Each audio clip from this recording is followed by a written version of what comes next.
selamat malam para pendengar Bisa Podcast. Dimanapun kalian berada, yang pasti ini adalah Bisa Podcast teman-teman ya. Nah, semoga teman-teman yang nyasar ke sini atau nggak sengaja terdampak di sini mendapatkan manfaat ya dari apa yang dibahas. Pada malam ini saya tidak sendiri, kebetulan saya sedang mencoba untuk menjadi pembawa acaranya. Saya kembalikan kepada sang pembawa acara yang asli. Silakan, Kak San. Ini saya tadi ke kamar mandi sebentar sudah disabotase ya kawan-kawan. Iya, kepengen saja Kak mencoba. Kok enak ya, saya lihat-lihat Kak San itu ngomongnya kok seperti Apa? ya gimana ya, sudah tertata gitu. Enak aja tinggal ngomong. Kalau saya itu sepertinya harus mengatur pernapasan dulu. Halo para pendengar Bisa Podcast ya, walaupun bisa dikit-dikit nggak masalah lah. Unjuk gigi dulu untuk pembukaan gitu sih Kak San. FYI ya, Mas Keker ini sebenarnya pura-pura nyamar. Padahal Mas Keker ini masternya saya. Master apa Kak? Saya ini bukan master sebetulnya, tapi Mas Kekek, bukan master ya. Keliru nanti kalau master nanti. Kebetulan saya ikut Master Chef juga. Oh ya, oke. Ngomong-ngomong nih, by the way, Busway, kabarnya Kak San nih gimana? Baik dong, Mas Keker. Kebetulan saya dengar-dengar kemarin ini Bisa Podcast kan agak lumayan vakum, ini Kak San dapat job banyak nih. Luar biasa sekali ya prestasinya ya. Jobnya apa? Ya jangan dibuka di sini, nanti bahaya. Yang jelas jobnya halal ya Kak ya. Oh halal dong. Halal pokoknya ya, bukan job-job yang aneh-aneh ya Oh teman-teman. tidak dong. Ini omong-omong pembawa acaranya saya apa Kak San ya kira-kira? Ya harusnya kan saya, cuman kan Mas Keker ini mensabotase. Ini saya curiga nanti akan diambil alih nih ya Bisa Podcast ya. Waduh, kalau mengambil alih sepertinya tidak. Produsernya kan sudah ketuk palu, ini sudah menetapkan pembawa acara Bisa Podcast adalah Kak San. Saya ini cuma mencoba-coba saja tadi. Ini saya tadi itu diomelin sama produsernya loh Mas Keker. Diomelin Kenapa gimana? lama sekali hiatusnya? Gitu. Ya suruh cari penyiar lain kan bisa. Atau mungkin budgetnya BPJS mungkin. Jadi akhirnya saya lagi langsung calling. Mas Keker sibuk nggak? Tadi tahu nggak sih kawan-kawan? Jadi tadi itu saya harus buat jadwal sama asistennya Mas Keker. Disisipin dulu. Oh ada ini Kak, ini ya di waktu ini ya gitu. Oh ya, ngomong Mas Keker, ini minal aizin wal faizin ya. Selama bulan puasa. Ini Mungkin ada kita masih jauh dari lebaran, tetapi memang ya kita memaafkan, saling memaafkan. Walaupun belum lebaran, tetap momen memaafkan, meminta maaf itu harus dilakukan umat muslim ya, wal muslimah dimanapun berada ketika bulan Ramadan itu tiba. Seperti itu sih Kak, nggak masalah gitu, nggak usah harus nunggu lebaran juga kan. Iya betul. Nih Mas Keker, di bulan yang penuh berkah ini gimana nih kabarnya Mas Keker? Saya sudah lama sekali tidak bertemu dan tidak berkomunikasi nih sama Mas Keker. Ya seperti yang Kak San lihat saat ini, bagaimana saya tidak kurang satu apapun. Mata saya masih ada dua, hidung saya satu, mulut saya satu, tangan saya dua, kaki saya dua. Seperti itu Kak San.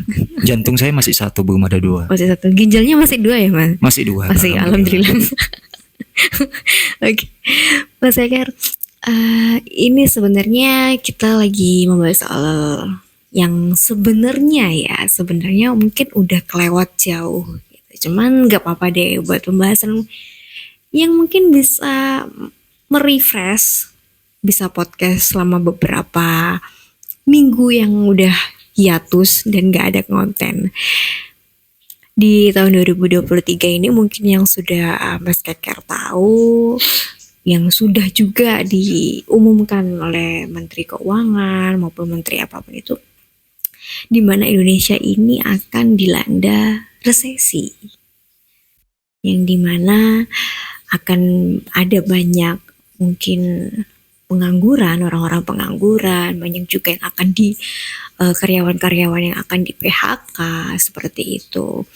Nah di sini kan akhirnya muncullah apa ya Mas ya, yang dimana nanti hutang piutang ini, wah, karena tidak adanya pemasukan, akhirnya jadinya hutang piutang gitu.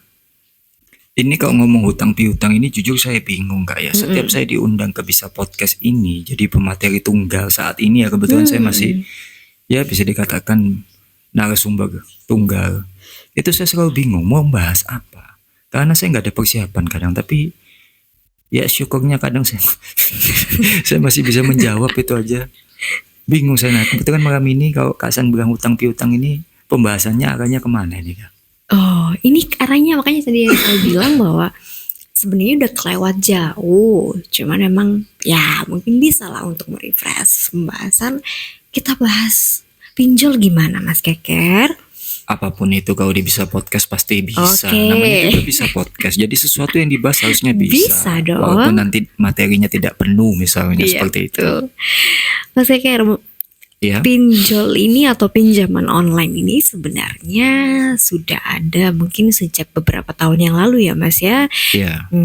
Cuman mungkin hanya baru tren atau beberapa iklannya masuk ke dalam seperti apa aplikasi YouTube, lalu mungkin ada aplikasi game atau apa itu yang disisipkan itu iklan-iklan pinjol Mas. Nah ini kenapa akhirnya pinjol ini kayak semakin berkembang, semakin bertebaran di apa ya di tahun-tahun sekarang gitu. Padahal kalau di tahun-tahun dulu sebenarnya ada, cuman tidak ada iklannya Mas gitu.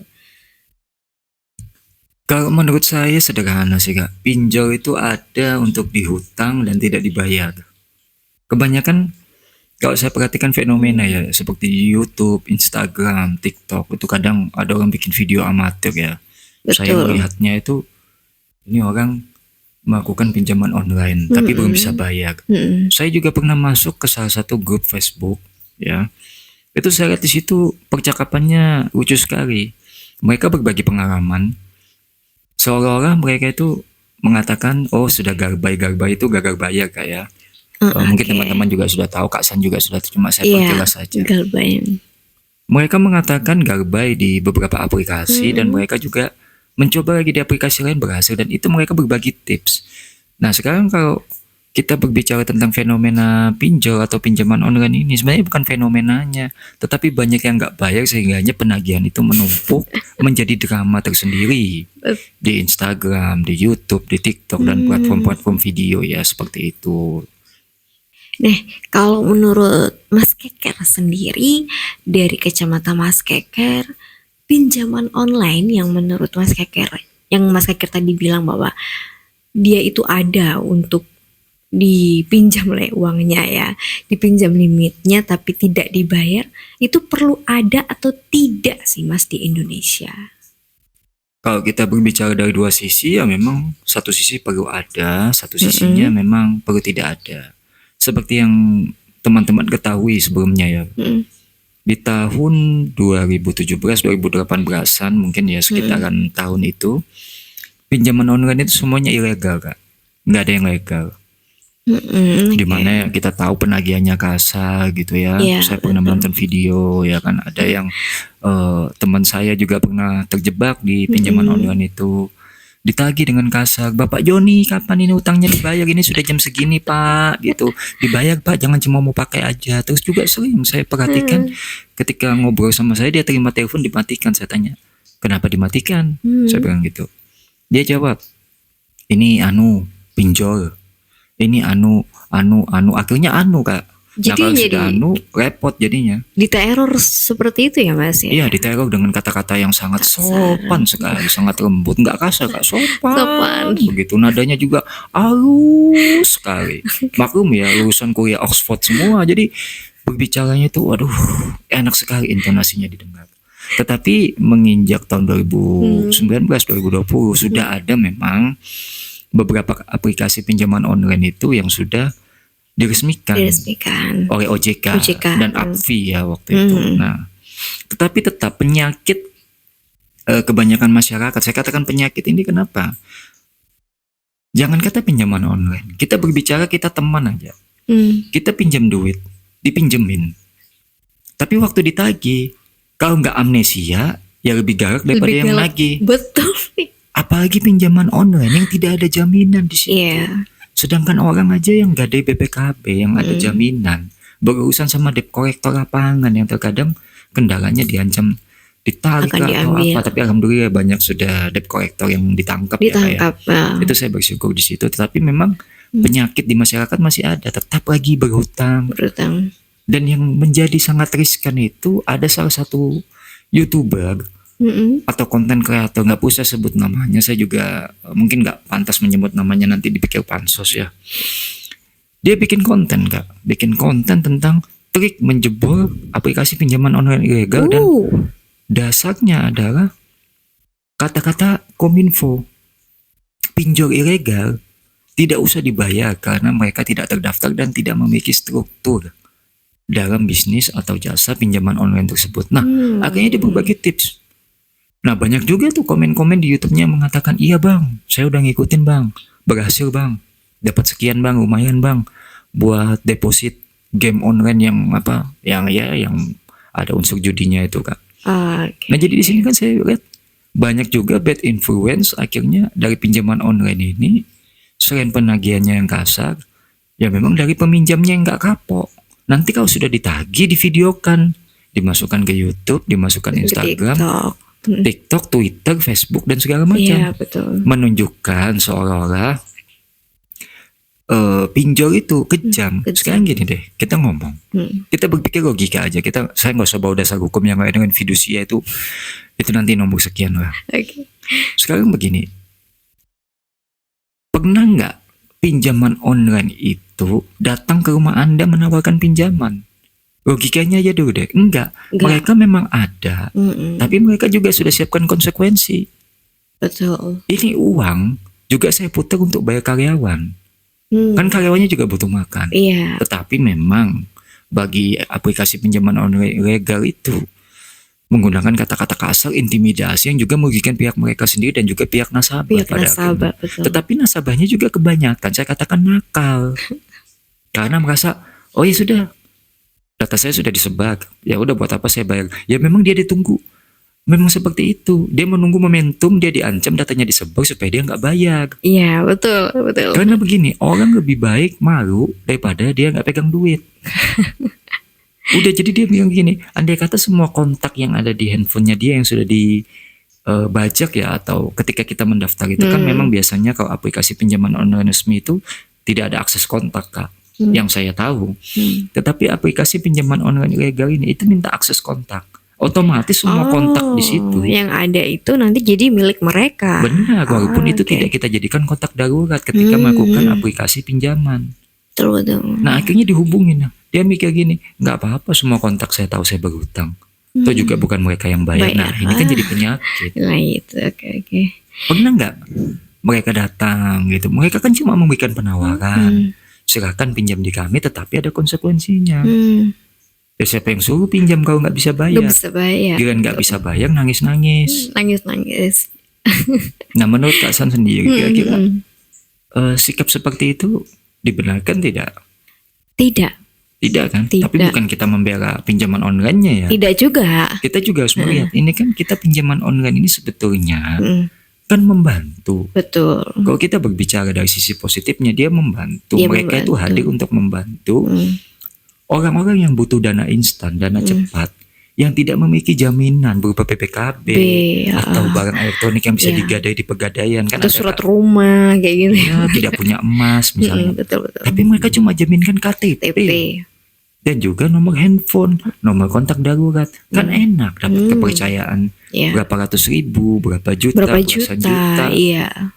Nah, kemudian ketika ada tidak bisa membayarnya, nah ini sebetulnya kan kembali lagi ya kak ya, harus ada komunikasi. Kalau belum bisa bayar, bilang saya belum bisa bayar, saya minta keringanan atau perpanjangan Atau perpanjangan jangka waktu. Nah kalau tidak ada omongan seperti itu ya dikejar sama debt collector. Apalagi kan kalau saya bilang ya mas ya, pinjaman-pinjaman online ini beda dengan dulu ya mas ya. Kalau orang zaman dulu tuh paling nggak kalau dia pinjam, kalau namanya tuh dulu bank tetel ya mas ya. Iya betul. Nah itu paling nggak kan dia tahu rumah kita, dia oh iya mas saya ke rumah dulu ya, oh iya mbak saya ke rumah dulu ya, kayak gitu. Paling enggak kan harus ada penanggung jawab. Iya betul. Sementara di pinjaman online ini tidak ada, betul Mas Keker bilang itu hanya KTP saja. Kalaupun misal biasanya ada untuk ini kan Mas ya ditanyain pekerjaannya ada di mana itu ya Mas.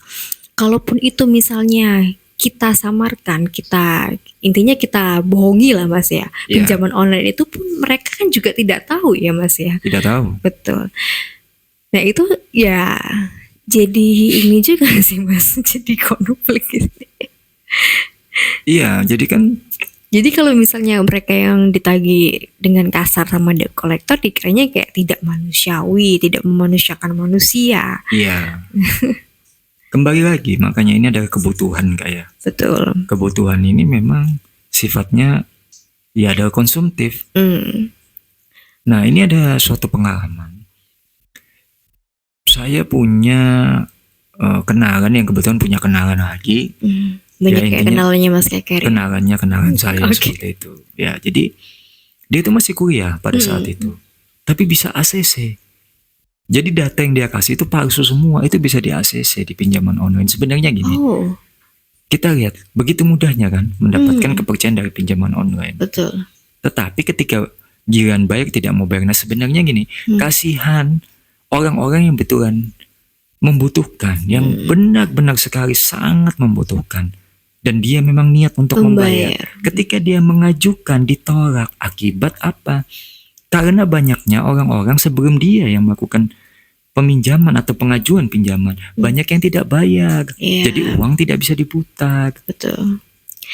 Karena plafon dari pinjaman online sendiri kalau misal dipakai terus kan habis gitu. Mas. Habis. Belum lagi bener Mas Keker bilang untuk bayar karyawan, belum lagi nanti untuk Pihak ketiga. dan lain sebagainya.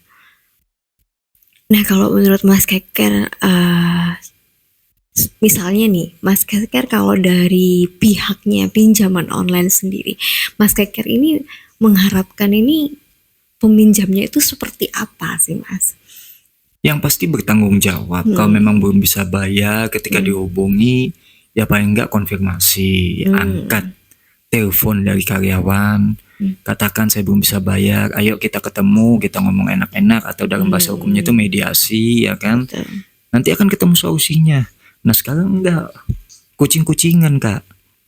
Kucing-kucingannya gimana? Ketika ditelepon nggak diangkat, ketika didatangi ke rumah, ngumpet di rumah orang. Saya pernah melihat salah satu video di YouTube, ya, cuma tidak perlu saya sebutkan channelnya apa.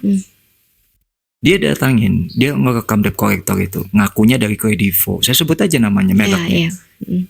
Saya debt collector dari Kredivo katanya. Wih. Ayo bayar utang kamu gitu. Iya, ayo kita ke Pak RT. Iya Pak RT, nggak tahu Pak RT-nya di mana ya. Giliran debt collectornya udah jalan duluan, dia masuk ke rumah tetangganya. Nah otomatis debt collector nggak berani masuk dong. Iya. Maka debt collectornya bentak-bentak, ayo keluar kamu keluar. Enggak, buat apa? Nah ini ya, ini pengancaman ya. Ini apa namanya? Kekerasan ya, perbuatan tidak menyenangkan. Nah itu si nasabahnya ngomong seperti itu. Oh, Nah akhirnya apa kan? kekerasan dari mana ya Mas Keker? Mau dia apa-apain kok. Ya kalau sama keponakan teman saya itu paling katanya ampun apanya? Ampun dia apa-apakan kok. Gitu. Ampun dia apa-apain di video itu. Sudah ini Jadi, kekerasan. akhirnya gimana tuh Mas? Yang si dekolektornya nyerah juga akhirnya atau gimana? Videonya keputus waktu itu, memang tidak sampai full version ya, tidak sampai full durasi, diputus oleh si perekam. Tapi sebenarnya kayak gitu justru malah merepotkan tetangga sebelahnya, betul kan Mas ya? Ya pasti sangat merepotkan. Kan yang maksudnya gini, kalau pas cair gitu pinjamannya kan dia juga nggak berbagi pasti untuk dia sendiri dan keluarganya misalnya seperti itu Mas. Ya tapi kembali lagi solidaritas. Iya Kita di dalam suatu tempat tinggal, lingkungan masyarakat itu pasti ada. Tapi walaupun memang ada masyarakat yang acuh tak acuh, tapi ada juga masyarakat yang memang ya udah kita bantu gitu. Betul. Soalnya gini, debt collector itu kan memang tidak punya kekuatan hukum. Kalau kita berbicara dari fidusia juga, apa yang mau disita? Saya pernah melihat kekonyolan salah seorang debt collector pinjaman online ya, bukan leasing seperti sepeda motor atau mobil itu. Saya belum pernah lihat kekonyolannya ya. Kekonyolannya begini, Anda nggak bisa bayar, silakan Anda jual televisi Anda, jual handphone Anda. Nah pertanyaannya waktu dia beli televisi itu apa uang dari pinjaman online? Kan bukan, belum tentu. Belum tentu. Nah terus juga beli handphone, nah itu sudah tidak boleh. Hmm. Makanya timbullah unsur premanisme di situ. Nah di sini kan meresahkan masyarakat, tapi kembali lagi, ketika hal ini meresahkan masyarakat, yang menimbulkan juga masyarakat. Masyarakatnya juga. Karena kan debt collector hanya menjalankan tugasnya ya Mas ya. Iya, Mereka kan juga manusia yang butuh makan, butuh uang, rokok terutama, gitu. gitu. Butuh susu untuk anak. Kalau sudah Jadi sebenarnya berpunya kayak gini salahnya siapa sih Mas? Saya bingung deh. ya kalau kita menyalahkan salah satu pihak sepertinya tidak adil. Yang Tidak salah adil. adalah sistemnya. Hmm. Sistemnya dalam arti begini, kalau misalnya pinjaman online itu ketat Hmm. dan juga tidak ada kekerasan misalnya, Hmm. itu akan lebih baik. Hmm, Nah oke. ketatnya apa? Sehingga orang yang melakukan pinjaman itu juga dia tidak bisa apa-apa. Mungkin begini, Hmm. kalau tidak bayar, mungkin handphonenya akan tersegel secara sistem. Oh. Tidak bisa akses aplikasi apapun termasuk WhatsApp. Nah, kalau dengan begitu otomatis kan orang mikir-mikir, dia nggak bayar satu aplikasi, otomatis dia nggak bisa pakai HP. Masa dia beli HP lagi? Nggak mungkin ya. Kan Oke, sistem ya. oke. Saya ngomong sistem ya. Oke, oke. Terus juga kok debt collector melakukan kekerasan, ya sudah urusannya sama pihak yang berwajib, Hmm. Pak Polisi. Iya, betul. Nah, jadi kalau saya rasa kalau seperti itu sistem yang dibenahin dengan yang saya paparkan barusan, tapi ini saya tidak menggurui ya, pasti ya tidak akan ada fenomena seperti itu lagi. Sehingganya pinjaman online ini memang kalau dibutuhkan dia akan keluarkan uang, tidak dibutuhkan uangnya ya tetap. Tetap betul. Sehingganya tidak ada lagi yang merasa dirugikan. Pinjaman online-nya juga uangnya tetap ada, plafonnya tetap utuh, Tetap terjaga. utuh. Mm-mm. Nah masyarakat juga tenang. Pak RT nggak dilibatkan. Masanya Pak RT-nya ini yang mana? Sedikit-sedikit, ayo ke Pak RT. Padahal Pak RT juga ya belum tentu Belum bayarin. tentu bayarin, betul. Belum tentu juga bakalan ngurusin itu.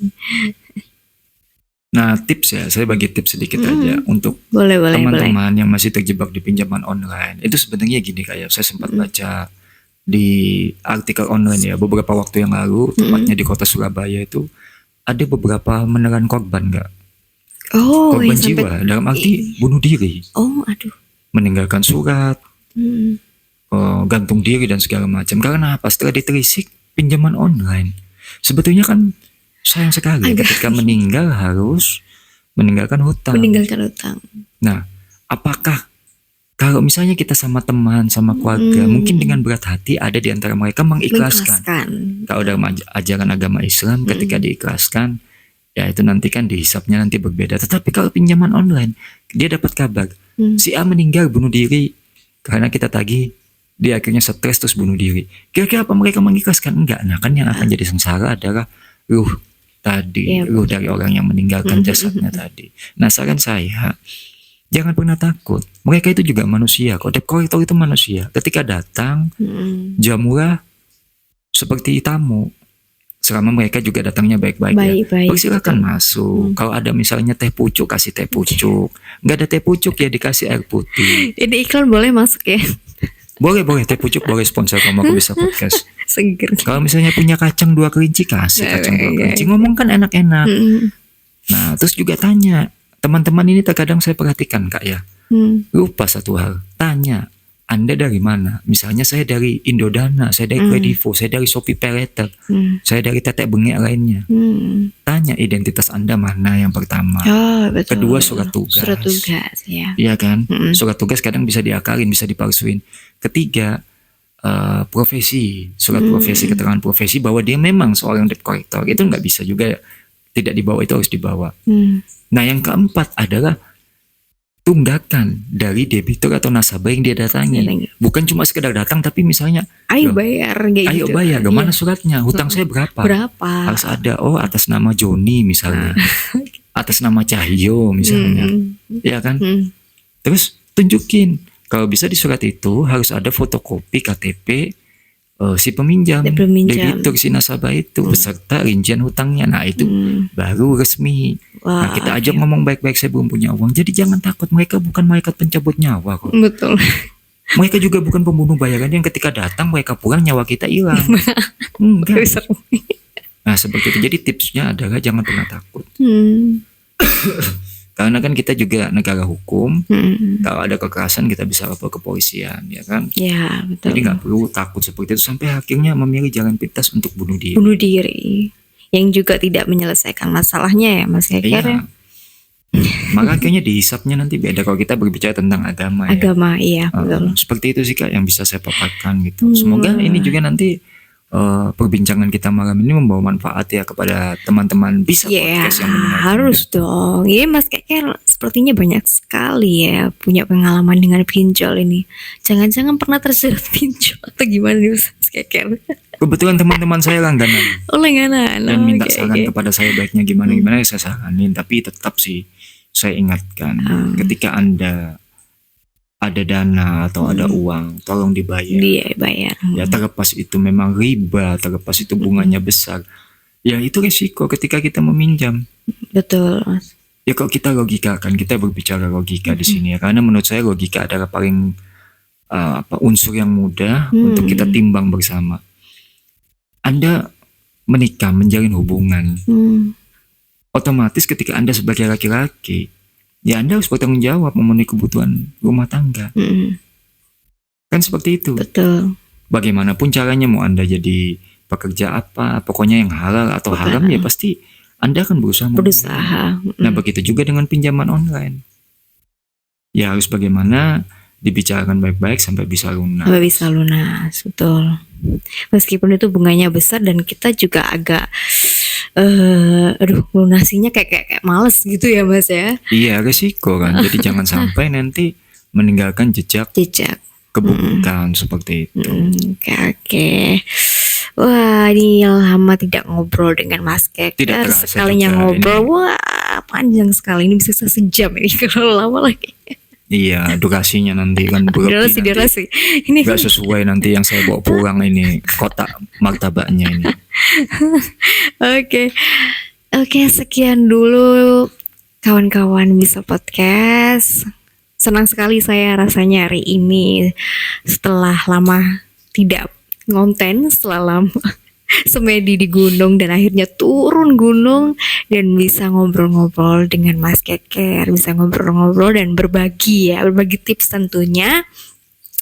Oke, sekian dulu kawan-kawan. Sampai jumpa di pembahasan bisa podcast selanjutnya bersama Kak Hasan dan mungkin kedepannya sama Mas Keker juga. Oke, selamat malam Mas Keker. Selamat malam dan selamat menunaikan ibadah puasa. Semoga lancar puasanya kawan-kawan. Bye-bye. Jangan lupa jaga kesehatan.